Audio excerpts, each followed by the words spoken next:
സമരം ഘടിപ്പിക്കാൻ ആശാവർക്കർമാർ തയ്യാറാവുന്നു. തിങ്കളാഴ്ച സെക്രട്ടേറിയറ്റിന് മുന്നിൽ കൂട്ട ഉപവാസമിരിക്കും. സംസ്ഥാനത്തെ വിവിധ ജില്ലകളിൽ നിന്നുള്ള ആശാപ്രവർത്തകർ ഉപവാസത്തിൽ പങ്കെടുക്കും.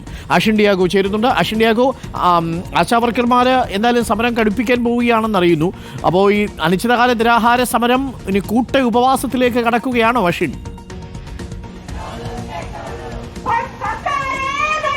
അരുൺ, അങ്ങനെ തന്നെയാണ്. സമരം മറ്റൊരു ഘട്ടത്തിലേക്ക് കൂടി കടക്കാൻ ഒരുങ്ങുകയാണ്. നിലവിലിപ്പോൾ നിരാഹാര സമരം 3-ാം ദിവസത്തിൽ എത്തി നിൽക്കുകയാണ്. ഇന്നലെ ഒരു ആശാപ്രവർത്തകയ്ക്ക് ആരോഗ്യ സംബന്ധം പ്രശ്നങ്ങൾ മൂലം ഇവിടെ നിന്ന് ആശുപത്രിയിലേക്ക് മാറ്റേണ്ടി വരുന്ന ഒരു സാഹചര്യം വരെ ഉണ്ടായതിന് പിന്നാലെ മറ്റൊരു പ്രവർത്തക ആ നിരാഹാര സമരം ഏറ്റെടുക്കുകയും ചെയ്തിട്ടുണ്ട്. നിലവിൽ സെക്രട്ടേറിയറ്റിന് മുന്നിലെ ആശാമാരുടെ സമരം 41 ദിവസങ്ങൾ പിന്നിടുകയാണ്. ഈ ഒരു ഘട്ടത്തിൽ പോലും സർക്കാരിന്റെ ഭാഗത്തു നിന്ന് യാതൊരു വിധത്തിലുമുള്ള ഇടപെടൽ ഉണ്ടാകാത്ത പശ്ചാത്തലത്തിലാണ് മറ്റൊരു ഘട്ടത്തിലേക്ക് കൂടി സമരം കടുപ്പിക്കാനായി ആശാപ്രവർത്തകർ ഒരുങ്ങുന്നത്. തിങ്കളാഴ്ച സെക്രട്ടേറിയറ്റിന് മുന്നിൽ കൂട്ട ഉപവാസ സമരം ഇരിക്കാനാണ് ഇപ്പോൾ നിലവിൽ ഈ സമരസമിതി തീരുമാനിച്ചിട്ടുള്ളത്.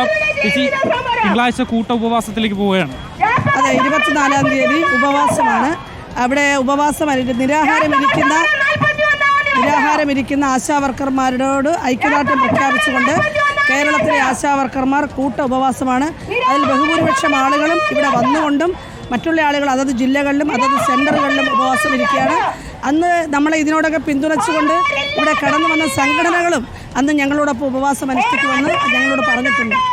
ഇപ്പോൾ നിരാഹാരം 3-ാം ദിവസം പിന്നിടുകയാണ്, ഉപവാസം കൂടി വരികയാണ്, മറ്റൊരു ഘട്ടത്തിലേക്ക് കൂടി സമരം കടക്കുകയാണ്. സർക്കാർ കണ്ണു തുറക്കുമോ? കണ്ണ് തുറക്കണമല്ലോ. കണ്ണ് അടച്ചു വെച്ചിരിക്കില്ല, കണ്ണ് തുറന്നു തന്നെയാണ് ഇരിക്കുന്നത്.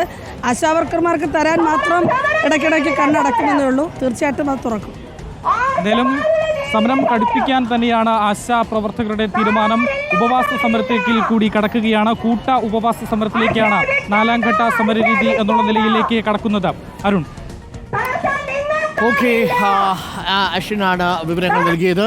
എന്തായാലും നമുക്ക് ലഭിക്കുന്ന വിവരമനുസരിച്ച് കൂട്ട ഉപവാസത്തിലേക്ക് പോകുന്നു എന്ന് പറയുമ്പോൾ അവർ സമരം കടുപ്പിക്കുന്നു എന്ന് തന്നെയാണ് നമ്മൾ മനസ്സിലാക്കുന്നത്.